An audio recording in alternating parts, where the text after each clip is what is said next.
how do you explain Bitcoin simply to someone who watched this podcast or who listened to this head of bank of France or Switzerland saying that this Bitcoin thing is shit? I think it's not about understanding what it is, but why it exists. I think we need to stop trying to explain Bitcoin in 2 sentences because it's not easy. No, there is. You can say, yeah, it's a decentralized, blah, blah, blah, but people are like, what?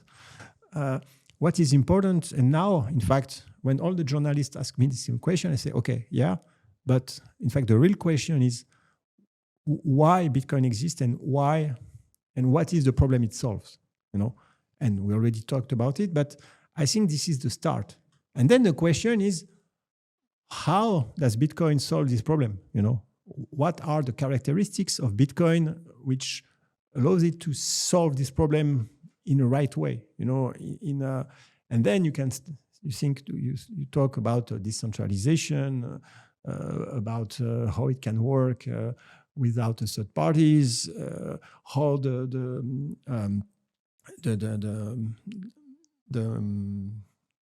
money. Sometimes, you know, I cannot find my words in English. How the money algorithm, you know, the politique monétaire. Monetary policy. Yeah, thank you. How the monetary policy of Bitcoin works and ensures that, you know, there is no inflation. Then you can explain, but I think it's important to start about why it exists and what is the problem it solves. You know? Can you explain that to my mom so she understands? Yeah, I think so. Because in fact, the Vrotai book is literally for like moms. Because I always have this question, you know, of people trying to understand. So yeah, it's not easy in 2 sentences because it's you need really to make a case for it. But basically, why Bitcoin exists, it's because you don't own your money. That's the first thing. And just think about your bank account, you know, the money that you have.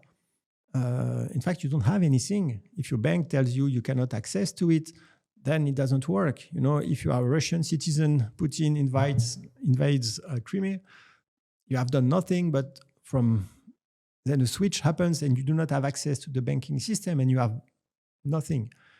Everyone thinks it's granted, you know, and that's why no one thinks like that.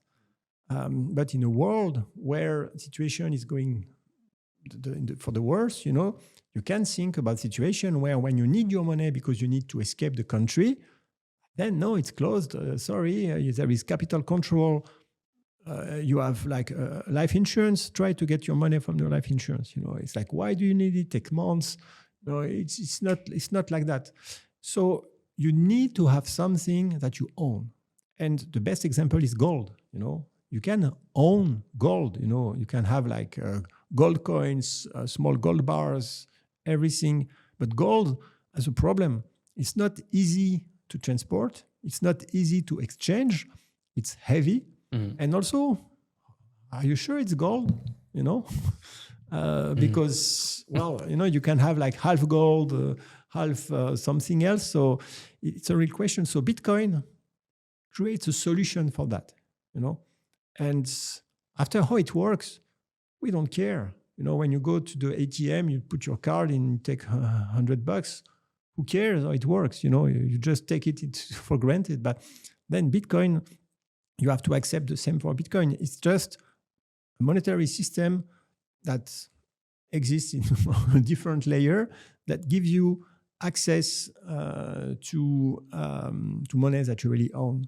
After to understand that, it takes some time, you know, and you need to have to explain step by steps, you know, that what does it mean to own Bitcoins? You know, it means that you own some information and that it's in fact very physical. Then you need more time, you know, to explain that and that people accept the situation. But basically, it's everything about why it exists, you know. You mentioned before you had these gold bars at this bank. Yeah.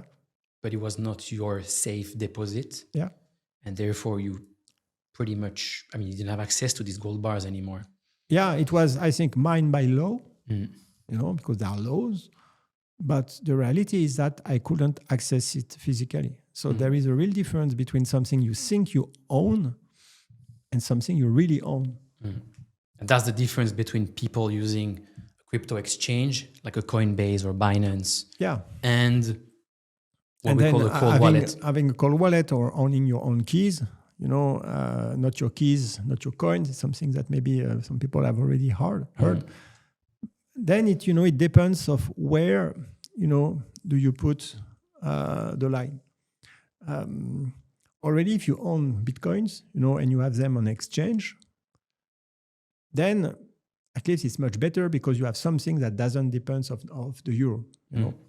However, the question then you need to ask yourself is, what is the worst case scenario for me? Is it the fact that I get robbed or whatever, and at gunpoint I have to give the keys of my Bitcoins? The same thing that I get robbed and I have to give my gold bars that I have in my safe, Is it this risk that is the worst? Or is it the fact that one day, for some reason, I call the exchange or I ask the exchange to give me my Bitcoins and either they don't answer or they tell me, sorry, you are on a government blacklist or something happened, there is capital control. The government is taking all, the crypto assets and sorry, we cannot give them to you. But after, it's a question of risk management. But at least it's much better to own Bitcoins in any kind of form. You move fast, your money should too. KAST lets you spend stablecoins across 170 plus countries with a card that works at 150 million plus merchants. No waiting, no bank friction. Just money that keeps up. KAST, keep it stable. Check the link in the description to learn more.